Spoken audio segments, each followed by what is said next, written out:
Indian Secular Front West Bengal state কমিটির পক্ষ থেকে বিশেষ বার্তা।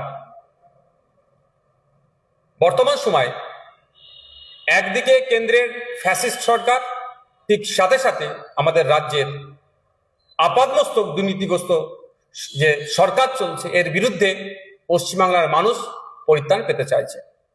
রাজ্যের বিভিন্ন প্রান্ত থেকে প্রতিনিয়ত ইন্ডিয়ান সেকুলার ফ্রন্টের রাজ্য অফিস থেকে শুরু করে বিভিন্ন নেতৃত্বের সাথে যোগাযোগ করছে যে দলের অংশগ্রহণ করার জন্য, দলের সাথে যুক্ত হওয়ার জন্য, এবং সে কথা মাথায় রেখে এবং আমাদের দলের পুনর্গঠনের কথা চিন্তা ভাবনা করে আমরা আর আপকামিং অ্যাসেম্বলি ইলেকশনের কথা মাথায় রেখে, অর্থাৎ 2026-এর বিধানসভা নির্বাচনের কথা মাথায় রেখে যে কিভাবে তৃণমূল কংগ্রেস এবং বিজেপিকে পরাস্ত করা যায়। কারণ ইন্ডিয়ান সেকুলার ফ্রন্ট মনে করে রাজনৈতিক প্রথম প্রতিপক্ষ হচ্ছে বিজেপি, তার সাথে সাথে তৃণমূল কংগ্রেসও আমাদের সাথে রাজনৈতিক প্রতিপক্ষ। সুতরাং এই দুই অপশক্তিকে গণতান্ত্রিক প্রক্রিয়াতে বিসর্জন দিতে হবে। তাই বিসর্জন দিতে গেলে রাজনৈতিক ক্ষমতা অর্জন করতে হবে। তো রাজনৈতিক ক্ষমতা অর্জন করার মূল উৎস হচ্ছে বুথ। সেই বুথকে শক্তিশালী করার জন্য, বুথ কমিটি তৈরি করার জন্য, সেই বুথের মানুষকে ঐক্যবদ্ধ করার জন্য আমরা পার্টির পুনর্গঠন প্রক্রিয়া শুরু করতে চলেছি। সেই লক্ষ্যে ইন্ডিয়ান সেকুলার ফ্রন্টের স্টেট কমিটি বিভিন্ন আলোচনা, একাধিক আলোচনার পরিপ্রেক্ষিতে আজকে আমরা রাজ্যের বিভিন্ন জেলার বিভিন্ন বিধানসভার অবজারভারদের নাম ঘোষণা করছি। এই অবজারভারদের মাধ্যমে আমরা বুথের স্তর থেকে শুরু করে বিধানসভা স্তর পর্যন্ত পার্টির পুনর্গঠনের কাজ আমরা করব। যে পুনর্গঠনের মাধ্যমে 2026-এ বিধানসভা নির্বাচনে আমরা গণতন্ত্রকে রক্ষার লড়াই, বিজেপি এবং তৃণমূলকে হারানোর লক্ষ্যে আমরা ঝাঁপিয়ে পড়ব। আমরা এখন রাজ্যের বিভিন্ন জেলার যে অবজারভার যারা আছেন তাদের নাম ঘোষণা করব। ইন্ডিয়ান সেকুলার ফ্রন্টের পক্ষ থেকে যে সমস্ত দায়িত্বশীল মানুষদের হাতে অবজারভারের দায়িত্ব বা পর্যবেক্ষকের দায়িত্ব আমরা অর্পণ করেছি, প্রাথমিক পর্যায়ে অর্থাৎ যারা দায়িত্ব নিয়ে এই কাজটি সম্পূর্ণ করবেন, প্রথম পর্যায়ের ঘোষণা আজকে আমরা করছি। খুবই তাড়াতাড়ি আমরা দ্বিতীয় পর্যায়ের বিধানসভার নাম, বিধানসভার নম্বর এবং সাথে সাথে কারা পর্যবেক্ষকের দায়িত্ব পালন করছেন সেটা আমরা ঘোষণা করব। আমরা প্রথম পর্যায়ের আজকে ঘোষণা করছি।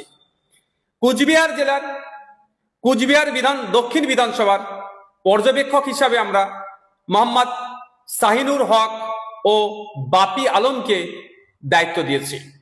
আলিপুরদুয়ার জেলার কালচিনি বিধানসভাতে আমরা রাকেশ তামাং, ফারিজুল ইসলাম দায়িত্ব দিয়েছি। জলপাইগুড়ি জেলাতে নাগরাকাটা বিধানসভার রাজচিক বড়াইককে আমরা দায়িত্ব তুলে দিচ্ছি। উত্তর দিনাজপুর জেলার করণদিঘি বিধানসভার অধ্যাপক বাপি সরেন ও আবু বক্কর সিদ্দিককে এই দায়িত্ব আমরা অর্পণ করছি। ইটাহার বিধানসভায় আনোয়ার হোসেন সাহেব এই দায়িত্ব পাচ্ছেন। মালদা জেলাতে চাঁচল বিধানসভায় মোহাম্মদ কামরুল হোসেন মুকুল, যার ডাক নাম, তার হাতে আমরা দায়িত্ব তুলে দিচ্ছি।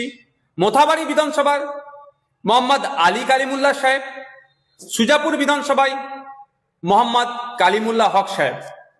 মুর্শিদাবাদ জেলায় যে সমস্ত বিধানসভার আমরা অবজারভার দিচ্ছি, ফারাক্কা বিধানসভায় আজমিরুল শেখ, সাগরদী বিধানসভায় সাইফুদ্দিন মন্ডল ও আব্দুর রাকিব, ভগবানগোলা বিধানসভায় হাবিব শেখ, রানীনগর বিধানসভায় আইনজীবী অলিউল ইসলাম সাহেব, মুর্শিদাবাদ বিধানসভায় রিন্টু শেখ, আজাদ শেখ, রেজিনগর বিধানসভায় গোলাম মুস্তফা, হরিয়ারপাড়া বিধানসভায় সনৎ কুমার শর্মা, রাশেদুল মন্ডল, দমকল বিধানসভায় সিদ্দিক শেখ, জলঙ্গি বিধানসভায় কারিউল ইসলাম, গোলাম রহমান বিশ্বাস, এরপরে আমরা নদিয়া জেলায় আসছি।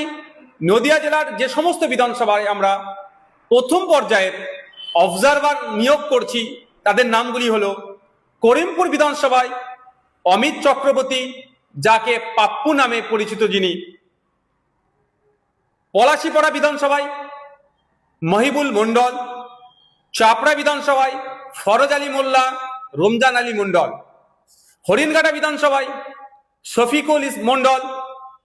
এরপরে আমরা আসছি উত্তর 24 পরগনা জেলার বাগদা বিধানসভায় বাকিবিল্লা মণ্ডল; বনগাঁ উত্তর বিধানসভায় রানা মুখার্জি; বাদুরিয়া বিধানসভায় মোহাম্মদ কুতুবুদ্দিন ফাতেহি; হাবড়া বিধানসভায় সাবির আলী মণ্ডল; অশোকনগর বিধানসভায় তাপস ব্যানার্জি; আমডাঙ্গা বিধানসভায় বিশ্বজিৎ মাইতি; মধ্যমগ্রাম বিধানসভায় আইনজীবী মোহাম্মদ জামির হোসেন; দেগঙ্গা বিধানসভায় শামসুর আলী মল্লিক; হাড়োয়া বিধানসভায় আইনজীবী পিয়ারুল ইসলাম সাহেব; সন্দেশখালী বিধানসভায় আইনজীবী পৃথিরাজ বিশ্বাস ও মফিজুল মোল্লা সাহেব; বসিরহাট উত্তর বিধানসভায় মোহাম্মদ মুসা কালিমুল্লাহ।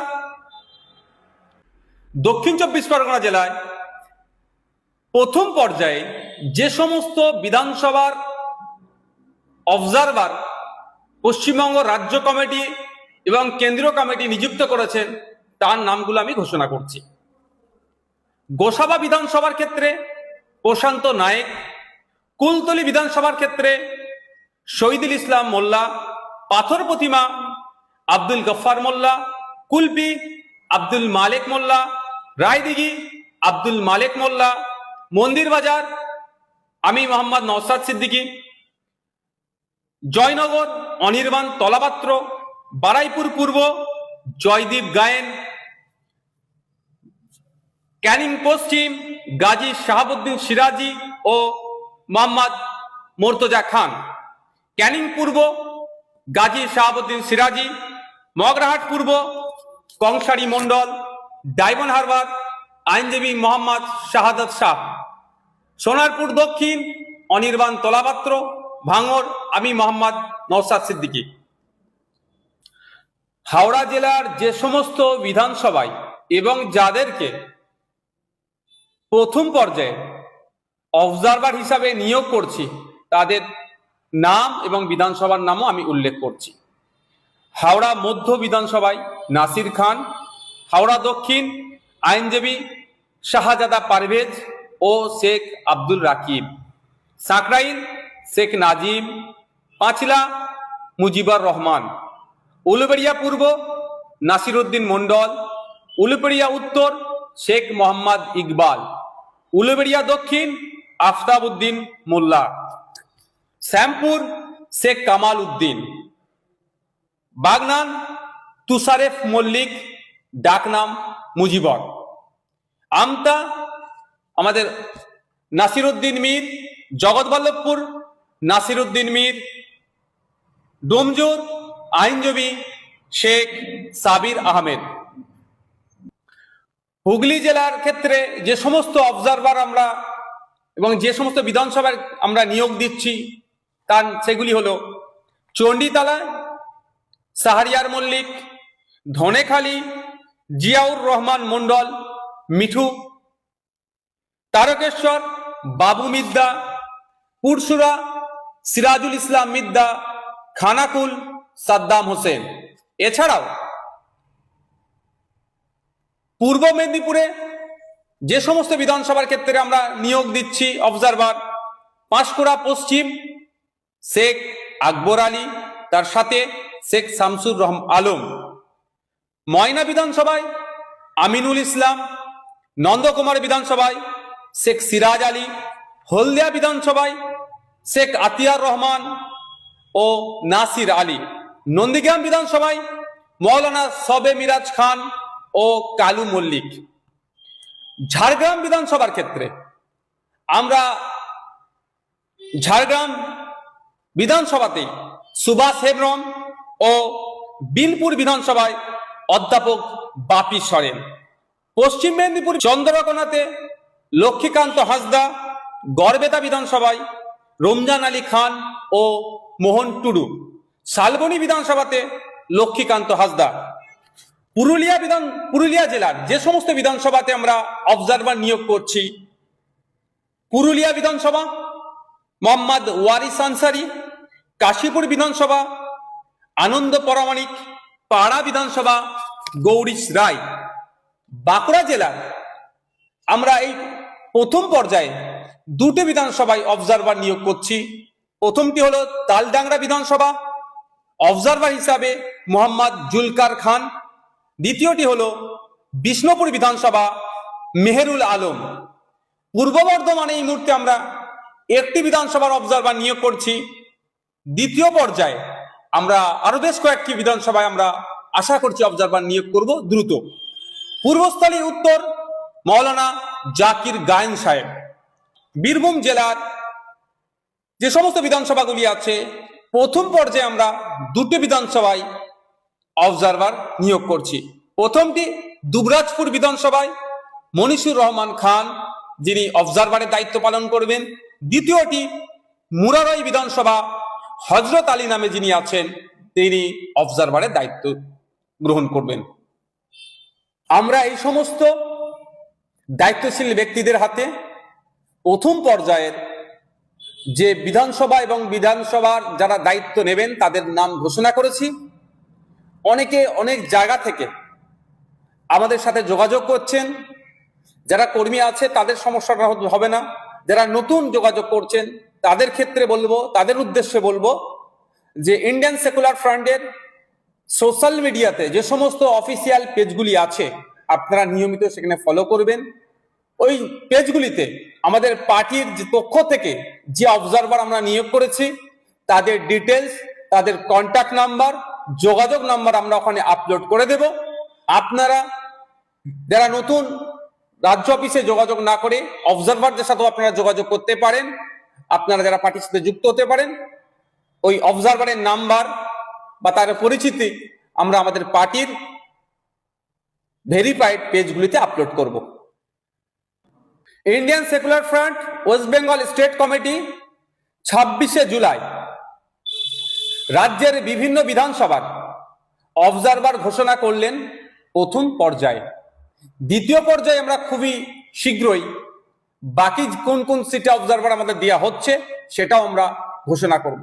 তবে আমরা 2026-এর বিধানসভা নির্বাচনকে পাখির চোখ করে আজকে আমরা 26 তারিখে এটার প্রথম ঘোষণা দিলাম।